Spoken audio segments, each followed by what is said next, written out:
Wednesday. Tyler Wayne here for Hope Financial Solutions. I wanted to jump on. Normally, I'd come out with a tip of the week.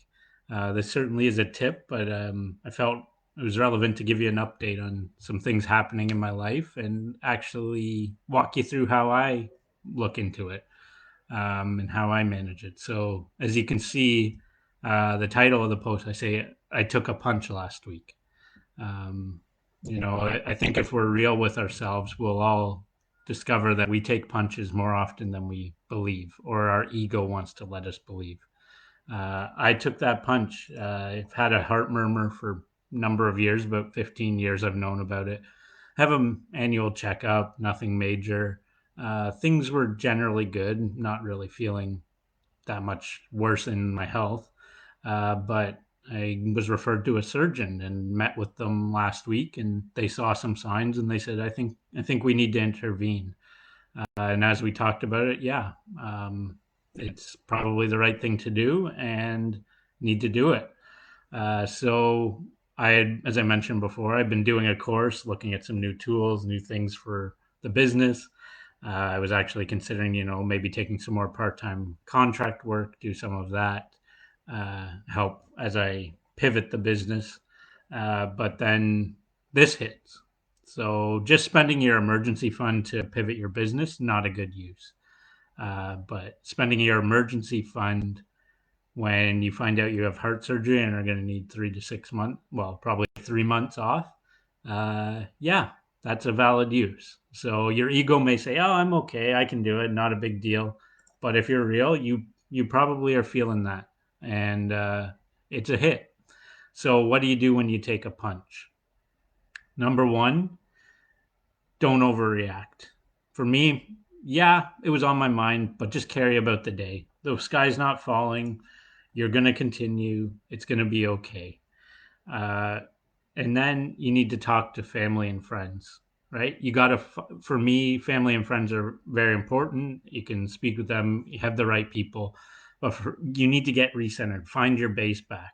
And don't make emotional decisions. Don't make decisions while you're in that state. For me, I really was able to reground, refine myself on Sunday morning. So as you know, most people who know me they know faith is a big part of my life.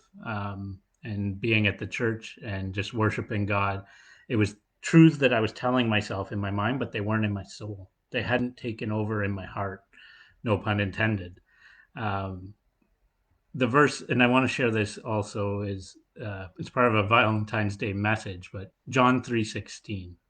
He says, "For God so loved the world, he gave his one and only Son, that whosoever believeth in him shall not perish." So at the end of the day, I gave my life to Jesus. I put my faith in him. And I can share more of that story if you want to chat with me. Love to. I have very rational conclusions and story of how that happened and why I believe he did come to save us. But getting back to the story, at the end of the day now, my heart condition, my life is in his hands.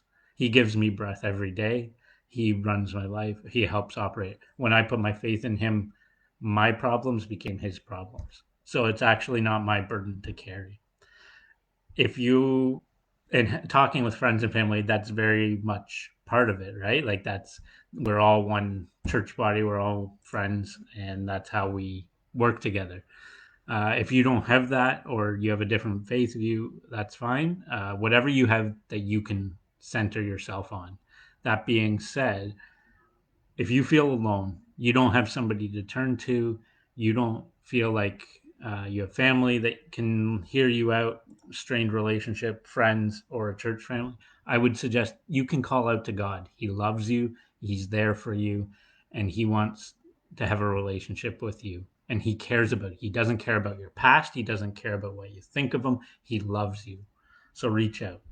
Uh, and that's my Valentine's Day message to you. That is the true love story in my mind.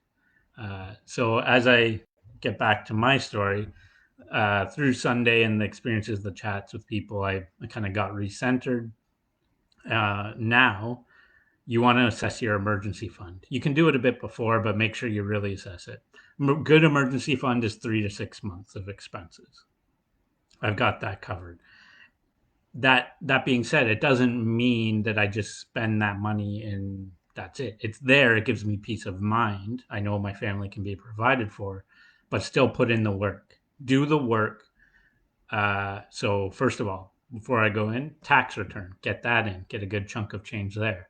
Have some pension that was in the process. I'm not saying sacrifice your retirement by any means, but I was wrapping that up. I had some over contribution, so I can get a chunk of change back there. That was in the works, and I'm actually putting as much as I can into my retirement because I have peace of mind from my emergency fund that I don't dip into it, and I want a forward thinking. So really, it all works together, and that's where your emergency fund is insurance, and it gives you peace of mind to make the right decisions. So strongly recommend you have it. 3 to 6 months of expenses. I have a number of videos if you want. So do that work. Look at other options, other sources.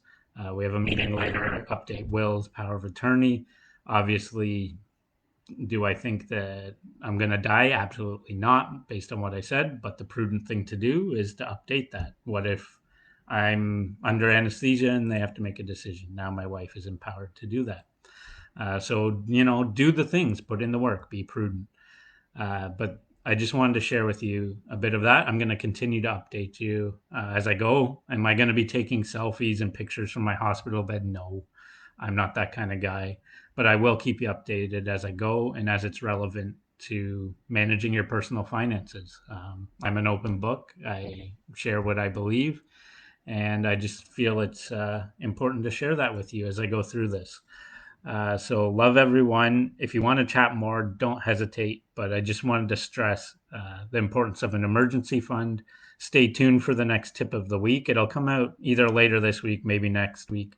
It's a good one to carry on the retirement savings trend. I think you'll really enjoy it. But just as I go through the next little bit, I'll obviously be in and out a bit. But just wanted to share that with you. And happy Valentine's Day, everyone. Remember, you are loved, even if you have no one in your life or you feel alone. God loves you, and He's there for you. And I'd be happy to chat with you as well. Just set up a call. And you can do that on my website, www.hopefinancialsolutions.ca. And there's a button where you can book a 15-minute chat.